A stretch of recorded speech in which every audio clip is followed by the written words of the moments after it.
devons We have to adopter une take approche a pan-canadienne. pan-Canadian approach. Nous devons We faire need to do tout ce qu'il everything faut necessary, pour as soutenir long as les Canadiens necessary, to qui ont support besoin Canadians d'aide. who need Nous assistance. devons prendre We les need to mesures take the nécessaires necessary pour steps assurer la to sécurité ensure des gens. people's That security. is why today I introduced Bill C-25. If enacted by Parliament, this legislation will provide $7.2 billion in critical support to provinces, territories, municipalities, and First Nations communities across Canada. Of that sum, $4 billion will go to immediate healthcare needs. COVID-19 has placed extreme pressure on healthcare systems across the country. The pandemic is still here, and many parts of our country are facing the threat of a third wave right now. Canadians need help urgently. So this money flowing through the Canada Health Transfer will help provide the life-saving procedures put on hold due to the COVID-19 pandemic. It will ensure that our healthcare system does not buckle under the continued strain of the pandemic, under the pressures of the third wave and new variants. We know that to fully revitalize Canada's economy, Canadians must be vaccinated. Vaccine campaigns are accelerating, and that is such a good thing. But we need to vaccinate even more Canadians, even more quickly. Thanks to plentiful and growing vaccine supply, that is something that Team Canada can get done together. So this legislation proposes a one-time payment of $1 billion to provinces and territories to reinforce and roll out vaccination programs. This builds on the $19 billion previously allotted to support provinces and territories through the Safe Restart Agreement last summer. Finally, we propose to invest $2.2 billion for municipalities and First Nations communities. This money will flow through the Federal Gas Tax Fund, which we are today proposing to rename the Canada Community Building Fund. Cities and towns are on the front line of the fight against COVID-19, and we will ensure that they can maintain and build the local infrastructure that Canadians depend on. Today is a down payment on investments that we will more fully outline in the federal budget next month. Even as we plan for the mid and long term, we also need to address the immediate and urgent needs that Canadians face today. The battle against COVID-19 isn't over, and it's happening right now. Pour conclure, je tiens à réitérer que la collaboration a été le fondement de la réponse pan-canadienne à cette pandémie et qu'elle continuera de l'être. C'est la collaboration qui nous permettra de stimuler la croissance et la création d'emplois et de jeter les bases d'une relance solide et d'un pays plus résilient. Je cède maintenant la parole à mon collègue Dominique Leblanc. Dominique. Merci beaucoup, Christia. Good morning and good afternoon. Comme la vice-première ministre a dit, il n'y a pas de plus grande priorité pour le Canada en ce moment que de combattre et de vaincre la COVID-19. La COVID-19 a eu une incidence profonde sur la santé et la vie sociale et économique des Canadiens. We are not by any means out of the woods yet. We all must continue to follow local public health guidelines, but there is increasingly light at the end of the tunnel. The $7.2 billion that the Deputy Prime Minister just mentioned is another example of our effort in the essential fight against COVID-19. Our government has committed to Canadians that we would be there to support them through this pandemic. And this announcement today is another example of our ongoing commitment. And it's also an example of our commitment to working collaboratively in the Team Canada approach, working with provinces and territories all the time in our joint fight against COVID-19. I look forward to working with the provinces and territories as we get through this pandemic together. Et avec ça, Christia, je vous retourne la parole. And so I will give the floor back to Christia. OK. Merci, Dominique. Et maintenant, je cède la parole à Catherine. Catherine, over to you. Merci beaucoup, Christia. Thank you very much. I just want to start by recognizing the historic decision by the Supreme Court today that found that climate change is real, man-made, and that the federal government can continue to ensure it isn't free to pollute anywhere in Canada. Beaucoup ont contribué dans les 5 dernières années à cette décision. Un merci particulier pour les jeunes autour du Canada et autour du monde qui savent que l'action sur les changements climatiques, ça concerne leur avenir et qui n'arrêtent jamais de faire pression pour actions plus ambitieuses. As the Deputy Prime Minister has said, we understand that the COVID-19 crisis is the greatest public health and economic crisis of our time. And we recognize the vital role that immediate investments in local infrastructure plays in addressing the needs of cities and towns, as well as Indigenous communities across our country.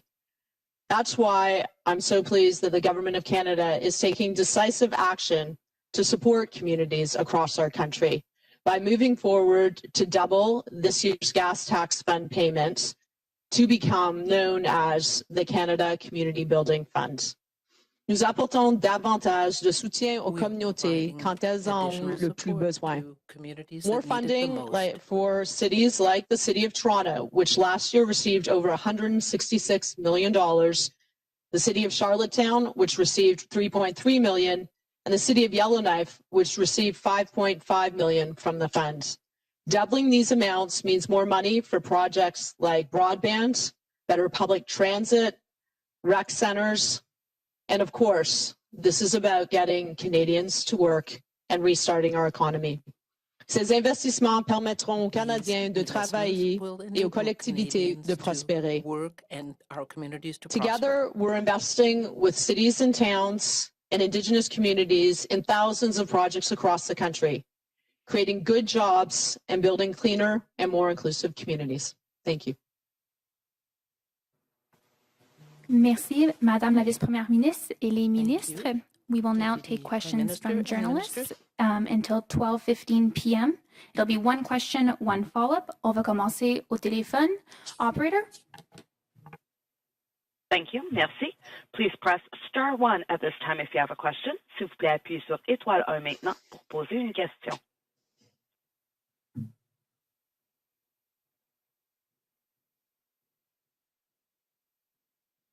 Once again, please press star 1 if you have a question. De nouveau, n'hésitez pas à appuyer sur étoile 1 pour toute question.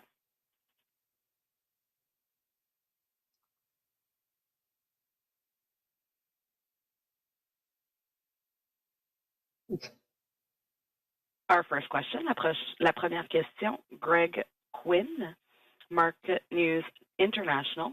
À vous la parole. Please go ahead. Hello. You've probably noticed that housing markets in a lot of unusual places across the country have been quite tight and prices have surged quite a bit. Do you feel that the government needs any regulations to prevent any kind of housing bubble or disruptions in housing markets? I assume that's a question for me. This is Christia. And let me just say, we are, of course, watching housing markets across the country very, very closely and carefully. And we are very aware also of the challenges that many Canadians face, particularly young Canadians, in buying a home. So it's something we're looking at carefully. Thank you, Minister. Secondly, if I may, we know a budget is coming now, and you've cited an IMF report that urged Canada not to withdraw policy support too early, but they also mentioned clear and credible communication about the path to normalcy and to make sure that changes in government programs increase the productivity of the economy. I wonder if you can talk about those 2 points. How do you plan to address those ideas the IMF has raised about being clear about the medium-term fiscal path and making sure that spending actually boosts the economy? Thank you for the question. And I'm very pleased that we're now able to say that I will be presenting a budget to the House and to Canadians on April 19th. That budget will include detailed fiscal projections and a detailed accounting of the money that we have spent, as is usual in budgets. I'm not going to comment today on the content of the budget. That wouldn't be appropriate. But what we have said when we launched our pre-budget consultations is that this is going to be a budget that focuses on jobs and growth. This is going to be a budget about getting Canada and Canadians back to work, fulfilling the commitment in the speech from the throne to help support 1 million jobs and to help Canada heal the economic wounds of COVID-19. Thanks.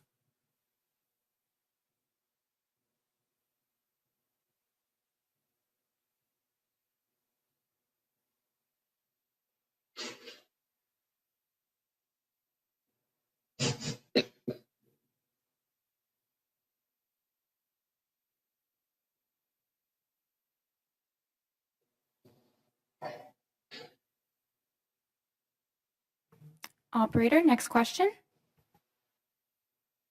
There are no further questions registered at this time. Nous n'avons plus de questions pour le moment. Okay. Well, I think we'll say, Dom, Catherine, I think we'll say thank you very much to everyone who joined us. And à la prochaine. Thanks a lot. Thanks. Bye. Au revoir. Merci, Christian. Okay. Thank you. Merci. La conférence est maintenant terminée. Please disconnect your line.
conférence est enregistrée.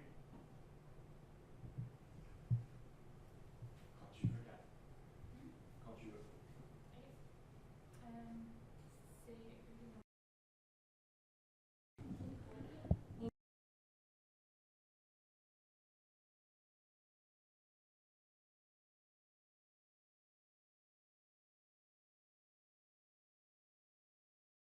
Bertion et on finit avec un major général Fortin. Parfait. Donc, Dr. New, Dr. Sharma. D'accord. Merci. Parfait. Merci. Bon, je peux te filer